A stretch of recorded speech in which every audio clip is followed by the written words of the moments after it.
perkenalkan, nama saya Julita Mongol, kelas 6B KBG. Pada saat ini saya akan membahas video tentang penerapan beton precetak pada konstruksi bangunan gedung Taipei 101.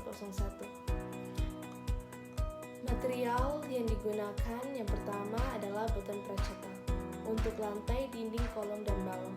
Yang kedua, baja struktural untuk struktur tinggi dan kuat di dalam gedung seperti kolom, balok, dan atap. Yang ketiga, kaca. Kaca yang digunakan adalah kaca yang tahan gempa dan tahan angin sehingga aman dan kokoh. Yang keempat, aluminium untuk jendela, pintu, dan fasad. Yang kelima, batu alam. Batu alam digunakan untuk menghias fasad gedung dan membuatnya terlihat lebih indah. Yang terakhir, kayu. Kayu digunakan dalam beberapa bagian interior gedung untuk memberikan tampilan yang lebih alami dan hangat.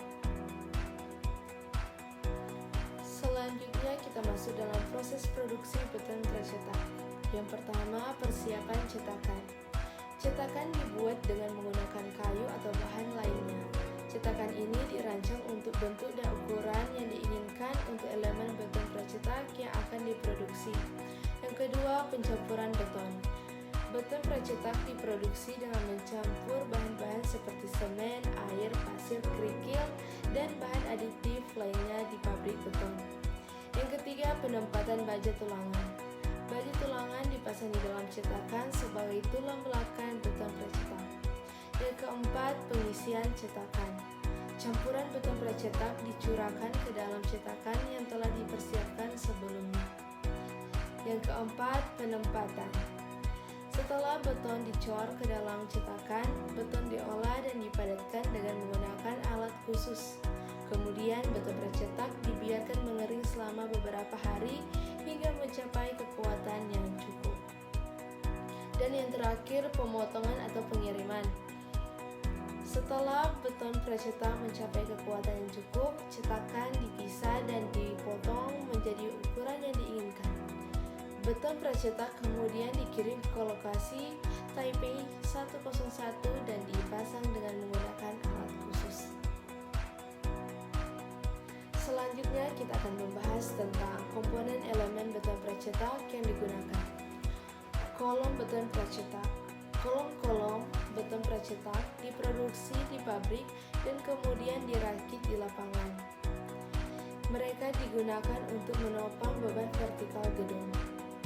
Yang kedua, balok beton precetak. Balok beton precetak diproduksi di pabrik dan digunakan untuk menopang beban horizontal seperti dinding dan lantai. Yang ketiga, dinding beton precetak. Dinding beton precetak digunakan untuk membentuk inti gedung dan juga untuk menahan beban lateral akibat angin dan gempa bumi. Yang keempat, slab beton precetak. Slab beton precetak digunakan untuk membentuk lantai dan atap gedung. Yang terakhir, tangga beton precetak. Tangga beton precetak diproduksi di pabrik dan dirakit di lapangan. Selanjutnya, metode konstruksi struktur beton precetak. Yang pertama, persiapan situs. Yang kedua, pembuatan cetakan beton precetak. Dan yang ketiga, pengocoran beton precetak. Dan keempat, pengangkatan dan pemasangan beton precetak. Dan yang terakhir, finishing. Selanjutnya, sistem sambungan yang digunakan. Sambungan balok kolom. Sambungan balok kolom dirancang dengan menggunakan teknologi beton precetak. Balok dan kolom diproduksi di pabrik dan dihubungkan di lapangan dengan baut dan pengunci khusus untuk menghasilkan sambungan yang kokoh dan stabil. Yang kedua, sambungan balok dan slab. Sambungan balok dan slab menggunakan sistem jepit.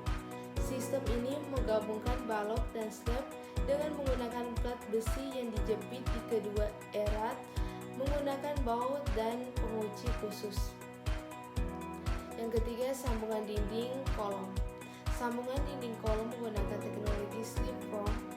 Sistem ini memungkinkan dinding beton precetak yang tinggi dan tipis dibangun secara bersamaan dengan kolom struktural. Yang keempat, sambungan tangga-tangga. Sambungan tangga-tangga menggunakan teknologi brickcase. Setiap tangga diproduksi di pabrik dan kemudian dirakit di lapangan. Setiap sambungan tangga-tangga dihubungkan dengan baut dan pengunci khususnya untuk menciptakan struktur yang kokoh dan stabil. Sekarang kita masuk dalam quality control produksi, handling, dan pelaksanaan beton precetak pada konstruksi bangunan gedung. Yang pertama, produksi. Selama produksi, beton precetak di pabrik QC dilakukan pada setiap tahap produksi, mulai dari persiapan cetakan, pengukuran bahan, pencampuran beton, penggilingan permukaan, hingga finishing. Setiap batch beton diuji untuk memastikan campuran beton sesuai dengan spesifikasi desain. Peralatan produksi seperti mixer beton, kan overheat, dan peralatan handling juga diperkirakan secara berkala untuk memastikan keadaan dan kinerja yang optimal. Yang kedua, handling.